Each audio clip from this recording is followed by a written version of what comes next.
오늘 본문 여호수아 15장은 유다 자손들로 구성된 지파가 받은 기업에 대한 설명을 해주고 있습니다.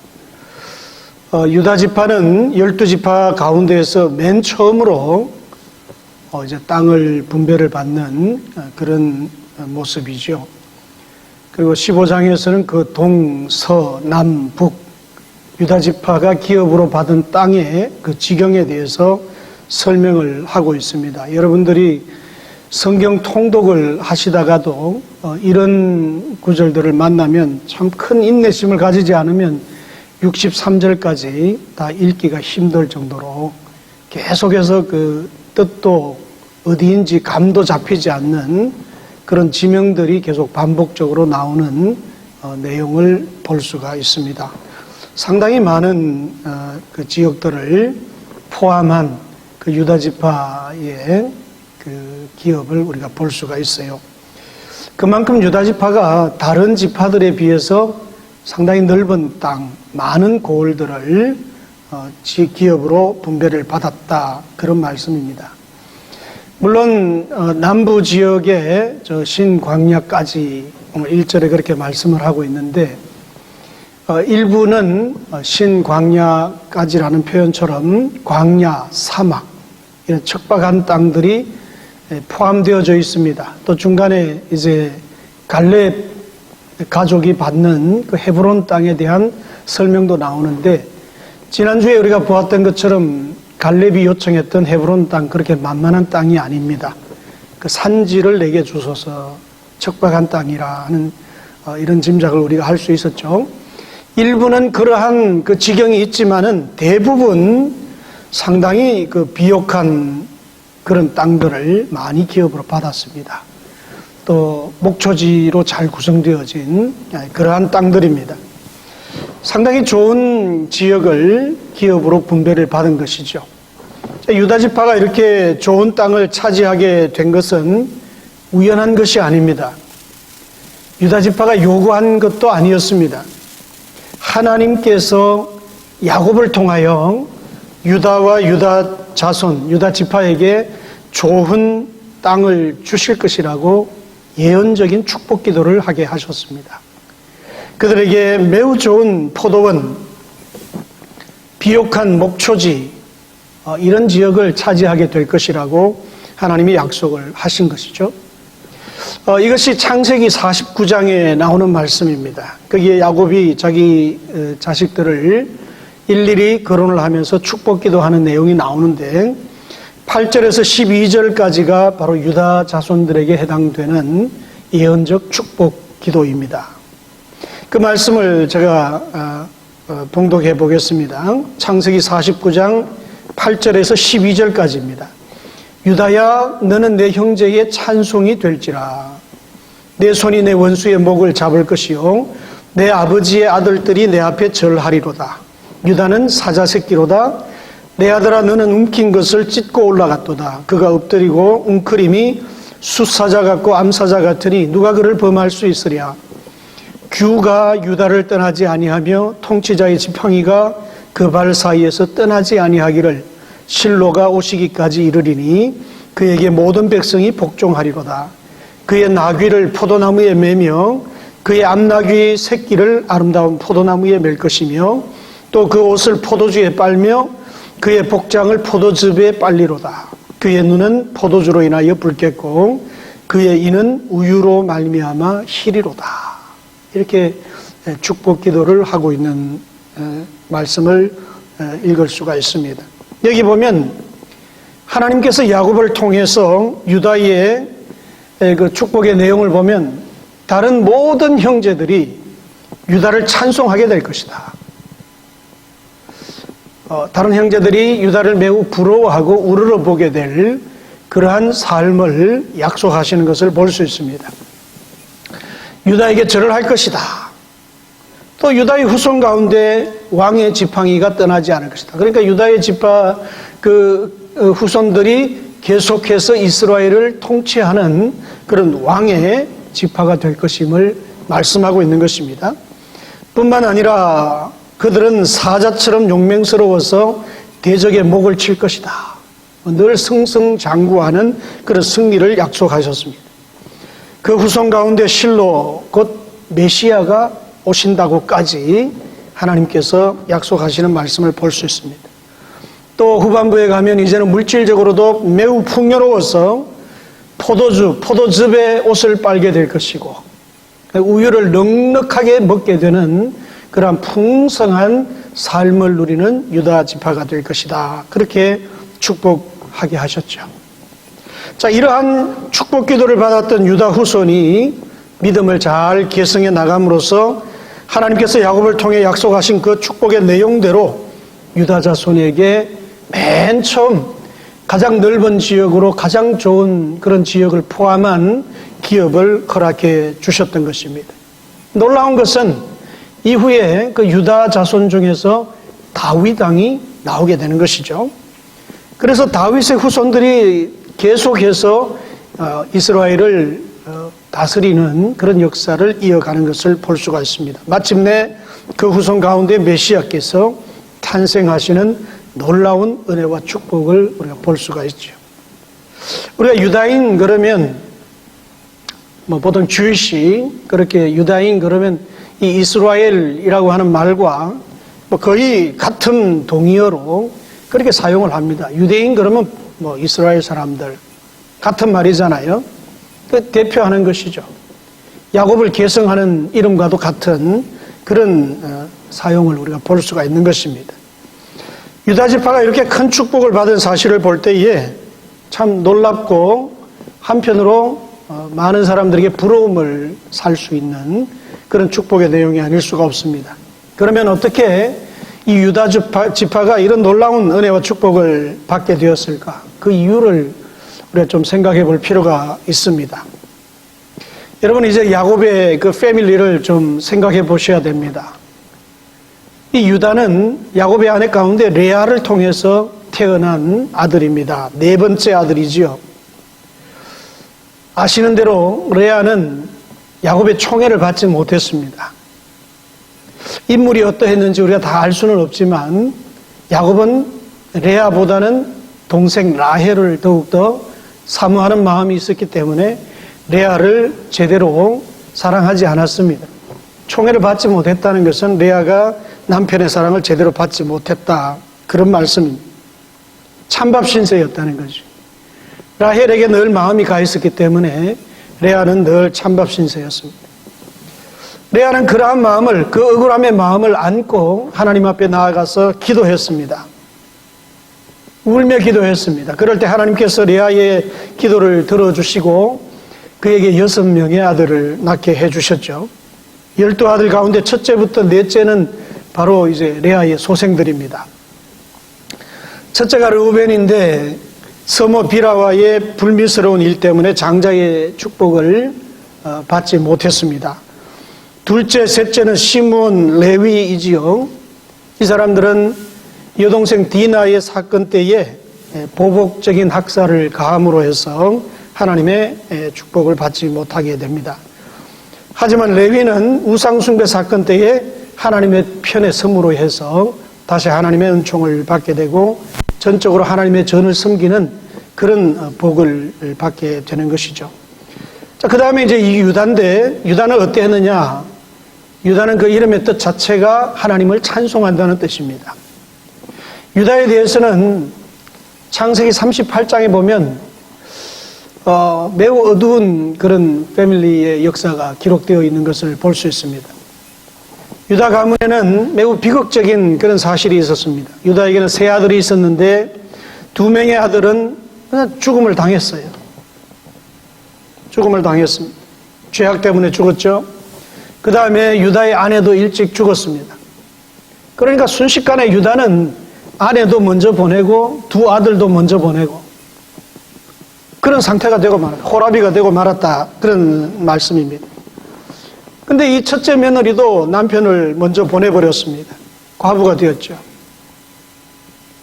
유다가 외로움을 이제 이기지 못하고 이제 저녁에 기녀의 집으로 들어갔는데 거기에 며느리가 변장을 하고 이제 들어오게 된 것이죠. 그런 일들에 얽힌 것으로 해서 유다는 기가 막히게 그 며느리와의 사이에서 쌍둥이를 낳게 되는 이런 흑역사가 기록되게 됩니다. 이쯤 되면 유다의 인생은 다시 회복하기 어려울 정도로 완전히 망가진 그런 인생이 아니겠습니까?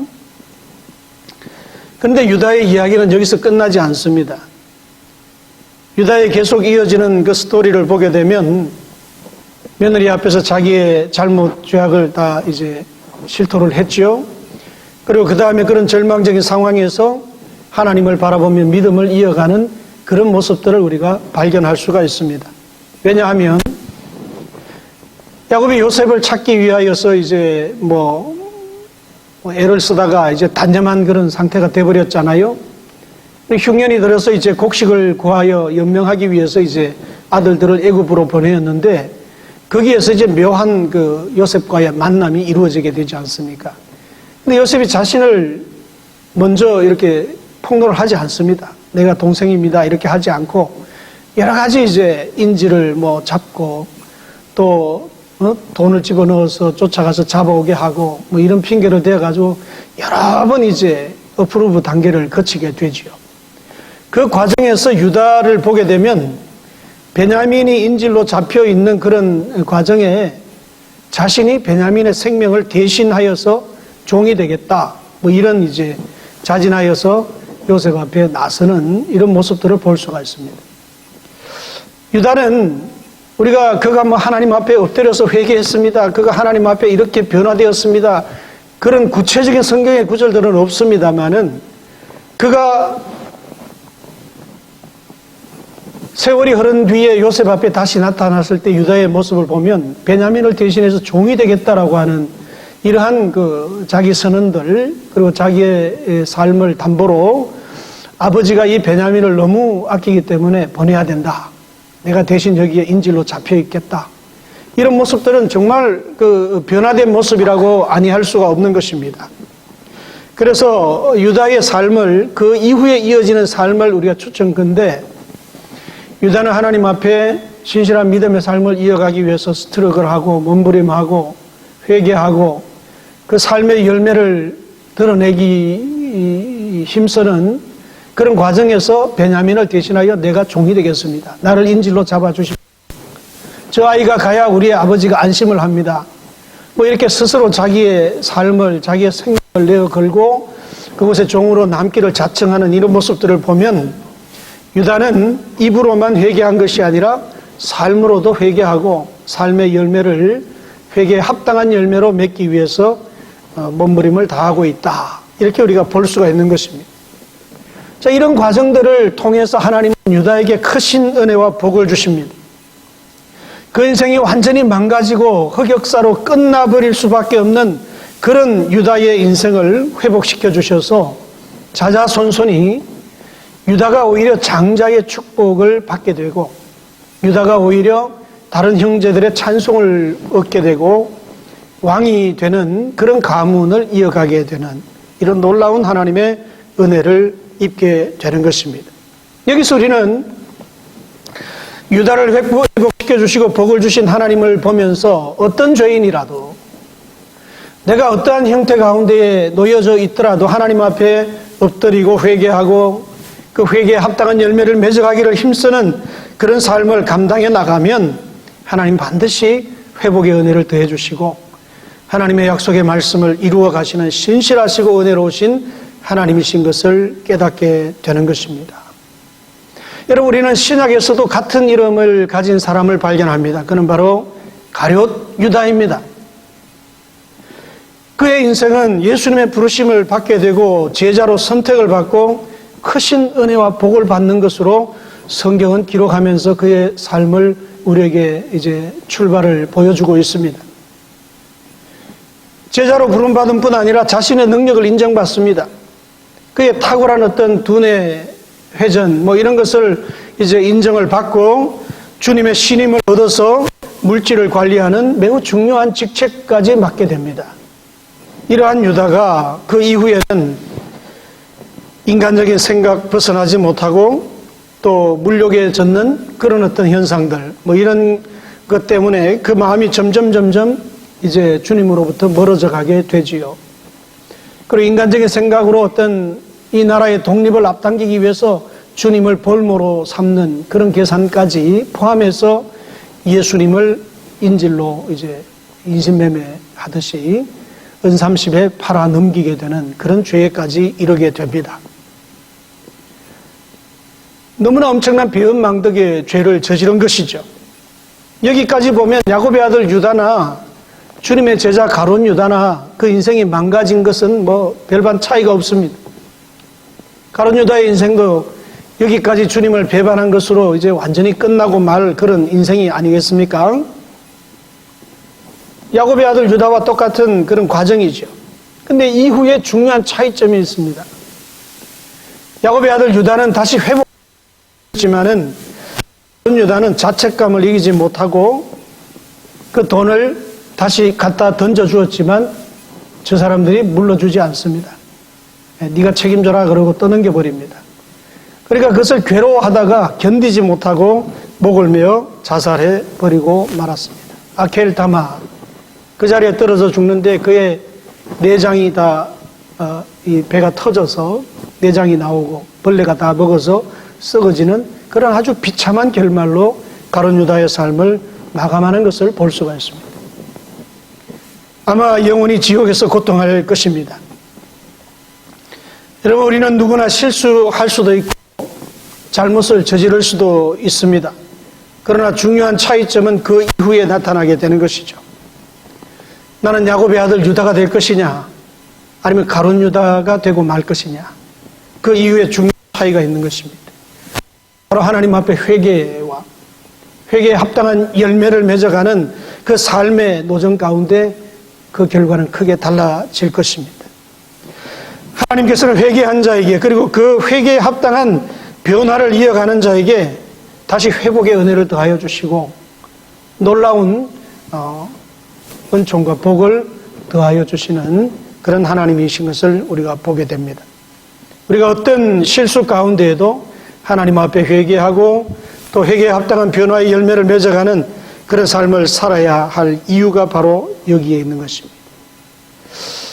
자, 여러분, 오늘 이 본문의 말씀을 보면서 저는 이런 메시지를 좀 나누고 말씀을 맺으려고 합니다. 사람은요, 누구나 영향을 미치게 되어 있습니다. 그 영향이라고 하는 것이 좋은 영향이든 좋지 못한 영향이든 영향을 주게 되어 있습니다. 가장 작은 단위로서는 뭐 가정이라고 볼 수 있겠죠. 부모는 자녀에게 영향을 줄 수 있습니다. 교회에서 목회자는 성도에게, 성도는 또 목회자에게, 성도 상호간 서로 영향을 주고 받을 수가 있습니다.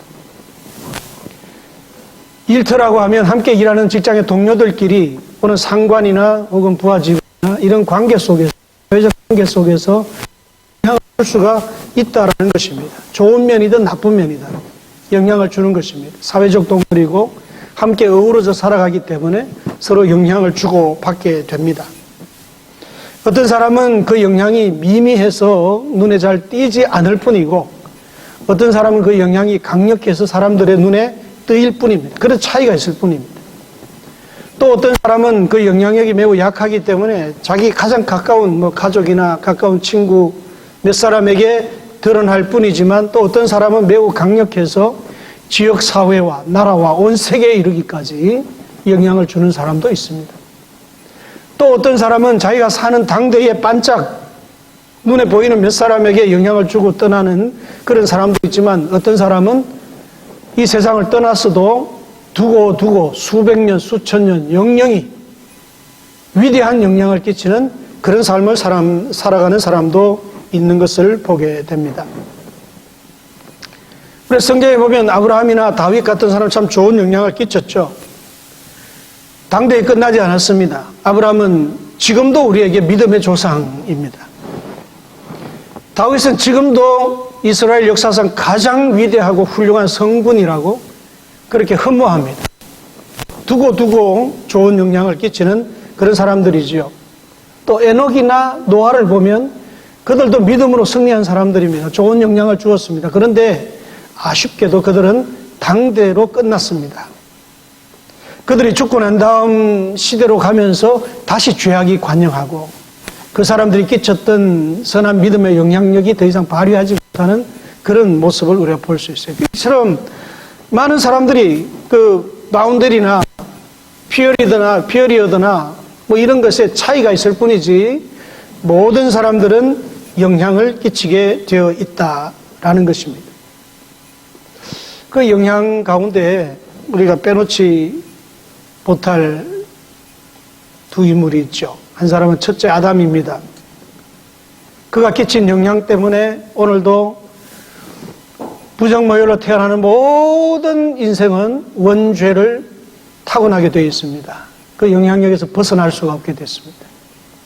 그런가 하면 둘째 아담으로 이 땅에 오셔서 대속 제물로 십자가를 짊어져 주신 우리 주 예수 그리스도, 주님의 그 영향력은 오고 오는 모든 세대, 주님 다시 재림하시는 그날까지, 하나님 나라가 완성되어지는 그날까지 영영이 가장 좋은 영향력, 생명을 살려내고 생명을 더 풍요하게 하는 그런 구원의 영향력을 끼쳐주는 그런 역사를 우리가 보게 되는 것입니다.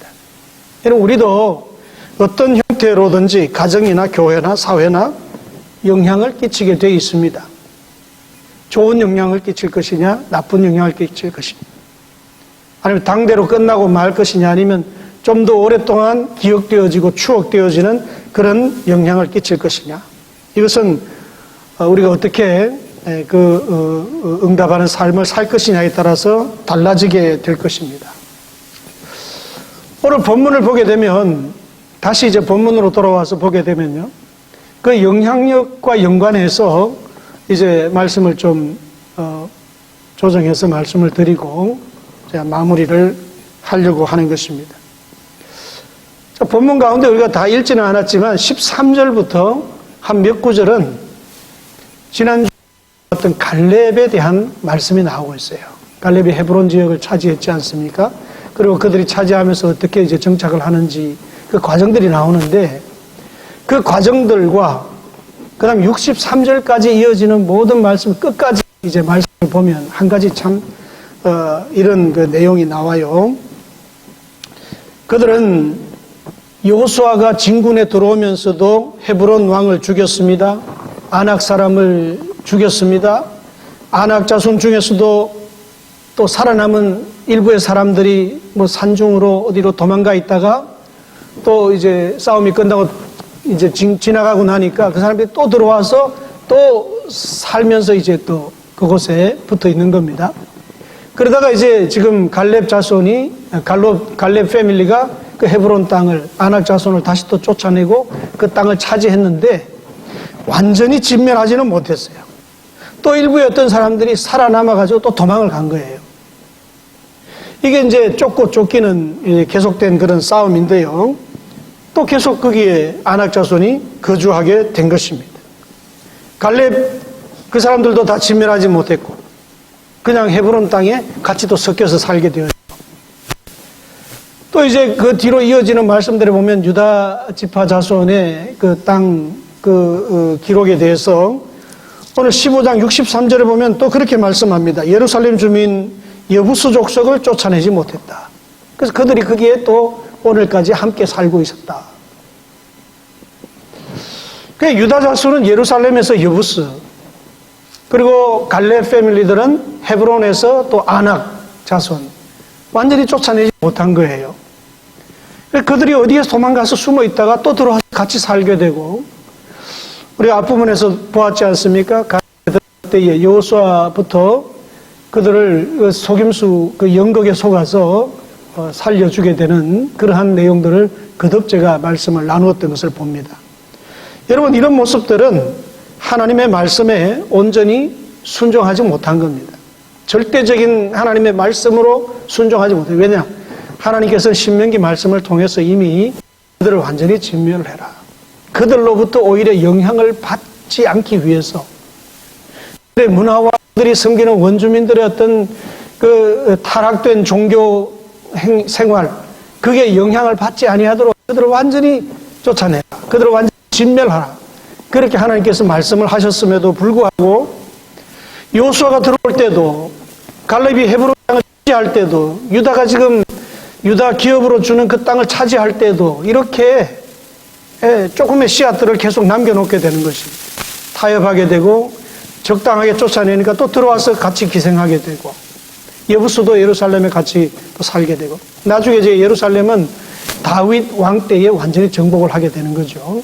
이런 과정을 볼 수가 있는데 여러분 이 모든 이 가장 결정적인 지금 나누고자 하는 말씀의 단어는 뭐냐? 진멸하지 않았다. 그래서 그들과 함께 섞여서 살게 되었다. 그래서 온전한 영향력을 끼치지 못하게 되는 그런 상태에 머물게 되었다. 오히려 영향을 나중에 받게 되지요. 가나안 문화의 영향을 오히려 받게 됩니다. 그 바알신을 섬기는 그런 형태를 같이 혼합 종교로 이제 나아가는 이런 모습들을 우리가 볼 수 있지 않습니까? 그게 바로 진멸하지 않았기 때문이다. 진멸하지 않았다라고 하는 그 이면에는 가장 중요한 신앙적인 자세의 결여는 뭐냐 하면 절대적인 자세가 다양한 절대적인 믿음의 자세, 하나님 말씀에 대한 절대적인 순종의 자세, 이것의 결여라고 하는 것이 가장 큰 문제점으로 나타나고 있습니다. 적당히 한 거예요. 눈에 보이는 것만 그냥 다 쫓아낸 것처럼 보였습니다. 그런데 그들은 죽지 않고 살아서 숨어 있다가 다시 들어온 것이죠. 적당히 타협한 것입니다. 그냥 뭐 너무 같지만 눈가림처럼 눈에 보이는 것만 이렇게 치워버렸다. 제가 전에도 말씀을 드렸지만 한국에서 목회할 때 거기는 주로 신방 목회가 많은 그 주를 이룹니다. 교구마다 이제 담당을 하고 하는데 신방을 가보면 어떤 집들은 이제 미리 잘 준비가 이렇게 되어 있는가 하면 어떤 집들은 예고 없이 지나가다가 이렇게 가면 막 급해가지고요. 지금 들어오지 마시라 그러고 밖에 대기를 시켜 놓습니다. 그러고는 막 한 5분 동안 막 안에서 막 난리가 납니다. 막 치우느라고. 들어가 보면 방은 치웠는데 방에 있는 것들이 다 어디 있느냐면 저 장롱 옆에 벽하고 장롱하고 사이에 그냥 막 집어넣어가지고 이렇게 자세히 보면 또 보일 정도로 막 이렇게 돼 있어요. 방에만 그냥 없도록 눈에 그냥 앞에 보이는 것만 없도록 그냥 막 이렇게 집어넣어 놨는데 그 다 보이죠. 그렇게 안 해도 뭐 어디 가서 뭐 흉을 보겠습니까? 뭐 설교하면서 이렇게 말하면 누군지는 모르잖아요. 누구라고 실명을 거론해도 여러분들은 모르는 사람들이니까 그건 너무 그렇게 걱정하지 않아도 되는데 그렇게 한다고 했지만 그건 다 눈에 다 보여지는. 여러분 이렇게 헤브론을 들어갈 때에 또 유다 자손이 기업으로 받은 그 땅을 들어갈 때에 그 눈앞에 안 보이니까 다 처리한 걸로 생각을 하고 넘어가 버렸다. 대충 하고 넘어가 버렸어요. 얼렁뚱땅 적당히 타협해 버렸습니다. 신앙에 좋은 영향을 위해서는요, 우리가 절대적인 자세가 필요합니다. 때로는 내가 편하기 위해서 적당할 수 있습니다. 때로는 안 믿는 사람들로부터 믿는 사람이 너무 그냥 융통성이 없어 뭐 이런 잔소리들을 안 듣기 위해서 적당히 타협할 수도 있습니다. 어떤 형태로든 그렇게 되어지면 상대방이 좋아할 것 같지만 상대방은 전혀 영향을 받지 않습니다. 신앙에 영향을 안 받습니다. 당신도 그렇구만. 그렇게 생각을 하지, 저 사람 신앙에서 뭔가 하나님을 향한 절대적인 신앙, 뭔가 믿는 사람의 그 자기가 따라갈 수 없을 그런 절대성, 절대 진리에 대한 그런 믿음, 굳건한 믿음, 그것을 발견하지 못하게 되는 겁니다. 이 절대적 자세가 결여되면 말이죠. 그래서 그 영향력이라고 하는 것이 가정이든 교회든 뭐 사회 속에서든 우리가 빛과 소금의 영향을 가지려고 하면 진리에 대한 절대적 자세, 하나님을 향한 절대적 믿음의 자세, 절대성이 반드시 필요한 거예요. 스스로이든 상대방에 대한 어떤 달콤한 유혹이든 거기에 타협해버리고 적당히 해버리면 더 이상 영향을 선한 영향을 줄 수가 없는 것입니다. 뭐 본이 믿는 사람이나 안 믿는 나나 당신이나 똑같구만. 이 수준으로 그냥 섞어버리죠. 섞어버리지, 아, 당신 참 신앙이 귀한 것 같아. 평소에는 못 느꼈지만 내가 어려움을 당하고 내가 이런 상황에 처해보니까 당신 그 신앙이 참 내가 관심이 간다. 나도 한번 그 하나님 앞에 나가고 싶다. 이런 마음을 들려고 하면 무너지지 않는 그 절대적 자세 필요하단 말이죠. 그 다음에 또 한 가지는 뭐냐 하면 지속성입니다. 지속성. 절대적 신앙의 자세를 한 번 가졌다고 그 끝나는 거 아니에요. 지속적으로 가져야 되는 거예요. 오늘 이 헤브론, 갈렙 자손이 차지했던, 갈렙 패밀리가 차지했던 헤브론이나 유다 지파 자손들이 차지했던 그 기업의 지경에서 그들이 나타났을 때 도망갔잖아요. 그들이 또 다른 지역으로 이주해 가버리니까 또 들어왔잖아요. 지속적으로 주둔하지 않으니까 들어오는 거 아닙니까? 쫓겨나갔더라도, 설령 다 진멸하지 못하고 쫓겨나갔더라도 거기에 계속 주둔하고 지속적으로 거기에 있었다라고 하면 들어올 놈들을 못 내는 거죠. 그래서 우리의 신앙의 또 중요한 그 요소는 지속성입니다. 지속성. 절대성과 지속성이에요. 여러분, 한번 쫓아내기만 하면 다 된 줄로 착각하면 안 됩니다. 쫓아나갔다는 것은 이제 시작일 뿐이에요. 다시 들어오지 못하게 거기에 지속적으로 절대적인 믿음의 자세를 가지고 지속적으로 거기에 버티고 있어야 되는 거예요. 네. 그래야 다시 들어오는 거예요. 만약에 그게 무너지면 예수님 말씀하셨잖아요. 쫓겨난 귀신이 7 친구 데리고 들어온다 그러죠. 이전보다 더 골치 아프게 치고 들어오는 거예요. 지속성이 필요합니다. 완전히 내 것이 되고, 완전히 하나님의 도성이 되고, 완전히 신앙의 터전이 되고, 완전히 문화가 거기에 자리가, 뿌리가 팍 잡히도록 거기에 지속적으로 서 있어야 되는 거예요. 이런 점에서 우리가 신앙에 좋은 영향을 위해서는 적당히 하지 않고 절대적인 기준을 가지고 있는 것 필요하고요. 반짝하고 끝나지 않고 지속적으로 인내하며 그 신앙을 지켜가는 것이 필요하다. 이런 말씀입니다. 여러분, 아브라함과 롯을 잘 알지 않습니까? 그들의 영향력, 아브라함 참 훌륭한 믿음의 사람이었죠. 후손들에게까지, 오늘 우리들에게까지.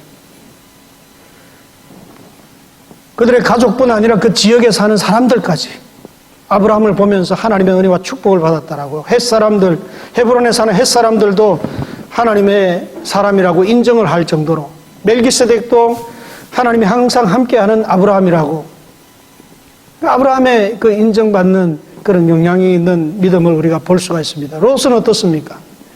롯은 함께 신앙생활을 했습니다. 아브라함과 같이 지냈고, 아브라함을 바로 앞에서 누구보다 가깝게 같이 정말 삶을 살면서 그의 신앙을 볼 수 있고 배울 수 있는 그런 자리에 있었지만은 롯은 별 볼 일 없었어요. 그는 오히려 자신의 딸들과의 사이에서 모압과 암몬이라고 하는 죄악의 씨를 낳았습니다. 소돔과 고모라의 재앙이 임할 때에 그 사람들이 롯을 향해서 뭐라고 했습니까? 아브라함 같았으면 아브라함이여, 당신의 믿는 하나님께 좀 기도해달라 이렇게 부탁했을 텐데 롯에게는 뭐라고 했어요? 야, 이놈아 저놈아 이렇게 했단 말이에요. 너희 집에 외부에서 들어온 사람이 있는 줄로 우리가 뻔히 알고 있는데 야, 이놈아 그들을 끄지를 끌어내어라. 이놈 저놈 그랬어요. 롯에게는. 얼마나 그 믿음이 존중받지 못했고 그가 믿는 하나님이 들어오지 않았으면 막대했겠습니까? 물론 뭐 소돔과 고모라 사람들이 너무 악해가지고 그들이 할 수 있는 말이 이놈 저놈 밖에 없어서 그런 험한 말을 했겠지만 중요한 차이점이 여기에 있는 것입니다. 아마도 롯은요, 아브라함 곁에 있을 때는 아브라함 보면서 같이 그냥 그저 이미테이션 같은 믿음을 가졌는지 모르겠어요. 그러나 아브라함과 이제 독립해서 소돔 고모라 땅 그 기름지고 좋은 화려한 문명이 발달한 도시 같은 그 길을 자기가 먼저 탁 택하고 가서는 그 생활에 젖어들면서 아마 하나님을 점점 망각하고 신앙을 버렸던 그런 삶을 살지 않았을까요? 믿지 않는 고돔소모라 사람들에게 전혀 하나님을 보여주지 못했던 사람으로 전락된 거죠. 그러니까 소리를 듣는 거예요. 여러분, 어디서 그런 차이가 났을까요? 믿음의 절대성과 믿음의 지속성입니다. 어느 하나만 있어도 되는 것이 아니라 둘 다 필요한 것입니다. 우리 절대신앙을 지속적으로 가져가야 되는 거예요. 거기에 신앙의 승리가 있고 거기에 소금으로 살아가는 비결이 있고 거기에 작은아마 영향을 줄 수 있는 힘이 거기에서 나오는 것이고. 여러분, 우리는 이 시대의 절대적 신앙의 자세로 그리고 힘들고 어려운 과정을 우리가 한 걸음 한 걸음 내딛고 나아가고 있지만 포기하지 않고 넘어지지 않고 지속적으로 주님 앞에 부름받아 가는 그날이 오든 주님이 오셔서 나를 데리고 가시는 그날이 오든 개인적인 종말이든 인류의 종말이든 그날이 이를 때까지 이 절대적 믿음을 지속적으로 유지해가는, 지켜나가는 그런 삶이 우리에게 필요하다 하는 것입니다. 말씀을 맺겠습니다. 우리는 복음을 압니다. 주님의 복음을 들었습니다. 복음을 또 깨닫고 그 복음을 영접했습니다. 복음을 통해서 하나님의 은혜를 깊이 깨달았습니다. 복음을 통해서 우리는 구원의 감격을 체험했고 하나님의 자녀됨을, 하나님의 백성됨을 감격하며 그 자녀로서 삶을 살아가기로 우리는 결단을 하고 주님 앞에 나아왔습니다.